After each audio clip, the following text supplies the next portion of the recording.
Hello friends, welcome back to the my new video guys and my YouTube channel. Right today friends we are going to talk about guys how can we disable dialpad tone setting in our Poco phone. Friends, you want to disable your dialpad tone setting in your Poco phone.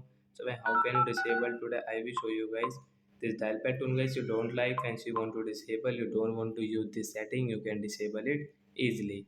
And first of all, open your phone setting to disable this dialpad tone.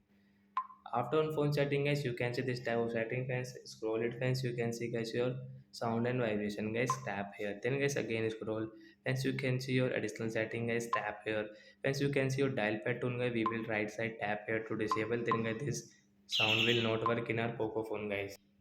So friends, you can check guys your dial pad tone will not work in our Poco phone guys if you enter any number. So like that guys, we can disable dial pad tone setting in our Poco phone. So that's it guys. Thanks for watching the video guys. We will meet on next video with new topic. Before going guys, please go and like the video, subscribe the channel. Bye bye friends.